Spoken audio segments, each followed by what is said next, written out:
Hey guys, all right, we're on lesson 9.2. I love this lesson because we get to look at the accomplishments of how our country grew and how mindsets changed. And so we're going to jump into the accomplishments. This is somewhat short-lived. So remember, Reconstruction is about rebuilding the United States, but really rebuilding the South. We looked at Lincoln's plan, President Johnson's plan, and the Radical Republicans' plan for Reconstruction. The Radical Republicans' plan for Reconstruction is called the Reconstruction Act. That is the plan that goes forth. Remember, a lot of their plan had to do with like military protection and those kind of things because they wanted to protect the rights of newly freed blacks in the South. And so that was their main goal. So the main goal here is to bring freely nude, wow, I'm sorry, I do not feel good, newly freed blacks into society for the first time. And so that's going to take legislation. That's going to take law. And so what we're going to learn in this lesson is about laws that are passed to protect the black population from the white population in the South and to just provide rights and equality to both whites and blacks in the United States. So let's dive in. We are going to, by the end of this lesson, you will be able to look at legislative reform. So we're looking at laws that are reforming the United States. These are the Radical Reconstruction Congress, the Radical Republicans are doing these things. And then we're going to look at Harem Rhodes Rebels, the impacts of the election of African Americans from the South. So that will be to legislation. And then we're going to be able to look at the 13th, 14th, and 15th Amendments. All right, so let's dive into the amendments are our first accomplishments. Remember, an amendment is a change to the Constitution. So the Constitution is actually changed here when we are looking at these amendments. So the 13th Amendment officially ends slavery in the United States, but it does so much more than just that. It is because it ends slavery, that means that African Americans are free. This allows for marriages that weren't legal under slavery to become legal. Families start looking for each other. Parents start looking for children. Remember, we read Henry's Freedom Box, and we saw that enslaved people were sold. And so with the 13th Amendment, people are able to find their families, find their kids. Marriages are legal for the first time. Newly freed people are traveling the United States. They're moving about. They are not stuck on a plantation. So the 13th Amendment doesn't just end slavery. It does that, but it opens up a whole new world. The 14th Amendment is going to give citizenship and gives due process of the law and equal protection of the law. And so not just citizenship, but now newly freed people have protection under the law just as whites do. And so they are protected. They have that due process. Remember, due process means like just the process of the law. And so we're protected by the law. This is going to be prompted by the Black Codes, which we're going to look at in the next lesson. And so the 14th Amendment comes a little bit later. Because the South passes Black Codes, then the United States Congress passes the 14th Amendment. Remember, the 14th Amendment was a part of the Radical Reconstructionists' idea. So this is part of the Reconstruction Act, that all states had to pass the 14th Amendment. This is, as a result, this actually reverses the Dred Scott decision. So make sure you're writing those things down. And then the 15th Amendment gave African American men the right to vote and protected the right to vote. Dred Scott said that, I want to read his quote word for word, until the black man has the ballot or the vote, there is not real freedom. And so the 15th Amendment comes about this is, sorry, someone was coming in the room. This gives universal male suffrage. I would write that down, universal male suffrage, so all males can vote with the 15th Amendment.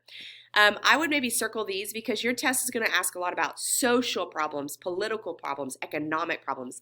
This right here is a political advancement. This is a political impact or a political result. These are political, not social. Oh, sorry, the 15th Amendment is going to help the Republican Party come to power in the South. And so those are your radical Reconstructionists. The Freedmen Bureau, we already looked at this a little bit in our bridge activity. The Freedmen's Bureau is an organization that fed, clothed, and educated freedmen as they assimilated to society. So we talked about what assimilation means. To assimilate is like to come into society, to be one with society. And so this Freedmen's Bureau is a legislative reform. It is an organization created by the government to help freedmen enter into society. It provides legal assistance as well. We're going to look at what's called sharecropping in the next lesson, but if someone can't read or write, they're going to have a hard time reading a contract. And if you are working for someone now to get paid, you have a contract. And so this Freedmen Bureau would help supervise those contracts between freed people and employees. And they're going to establish education. We're going to look at that more on that next slide. Wow, that didn't show up. There it is. This is going to be their number one contribution. The Freedmen's Bureau number one contribution is going to be education. And so here is education. By 1869, more than 150,000 African-American students were attending more than 3,000 schools. That's a huge accomplishment. Remember, the Civil War is going to end in, I just went blank, in 65. So within 4 years, 3,000 schools are built and ready to go. The Freedmen Bureau also established Howard University, a historical black college. And freed people believed education would help them understand and protect their rights. We talked about this in a few of the classes. I don't know if it was everybody, but with education, we can't be manipulated. We can't be controlled or manipulated by our government because we have knowledge and understanding. And so education is power. And freed people believed that. And so very excited to be educated. We looked at these pictures actually in our activity last Friday. And then the Civil Rights Act of 1866 granted citizenship to people born in the United States except African American tribes. And so this is going to give citizenship to those born in the United States unless you were part of the African American tribes. I'm not really sure why that is, but we're just not there yet. Sorry, I was just reading my notes about this. This was passed because there was a fear that the 14th Amendment would not be passed, and so this law is passed to close the gaps in case the 14th Amendment isn't passed. This is going to be the first time that Congress passes a law protecting racial minorities, and it provides African Americans the same legal rights as white Americans. Johnson is going to veto this bill. This is going to be part of why he is impeached. The radical Republicans really don't care for him because he wants to impeach this, or he wants to veto this law. He's saying that it gives the federal government too much power, but you have to remember Johnson also was a Southern supporter, and so who knows what he was really thinking here. His veto was overridden and the 14th Amendment is passed, but the Civil Rights Act is passed as well in case the 14th Amendment was not passed. And another accomplishment is going to be representation. We have Hiram Rhodes Revels.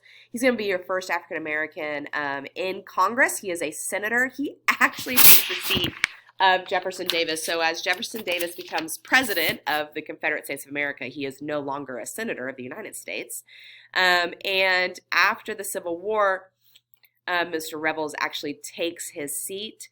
And so he fills the seat that Jefferson Davis once sat in. He's going to obviously be a big supporter, and I'd write this down, of those Reconstructional ideas. So he is a proponent of the Reconstruction Act, which is the act that the radical Republicans pass. So he's a strong supporter, obviously, of those Reconstruction ideas. He's from Mississippi. By this time, 16 seats in Congress were held by African Americans.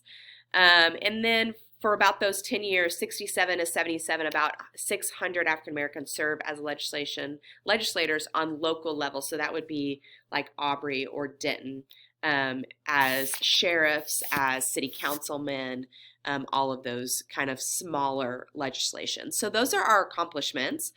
Those are the things that progress and grow through Reconstruction. So we see some of those Reconstruction ideas emerging. Next lesson is going to be our setbacks. So the South obviously is unwilling to follow through on some of these ideas, and so we are going to see the South pass new laws to try to override some of these federal laws.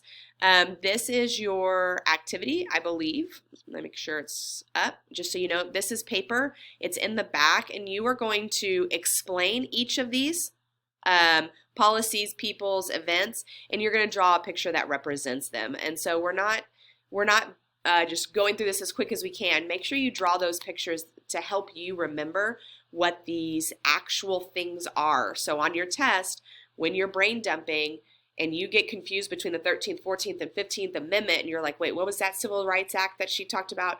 You have a picture to help you recall that information. So take your time on this.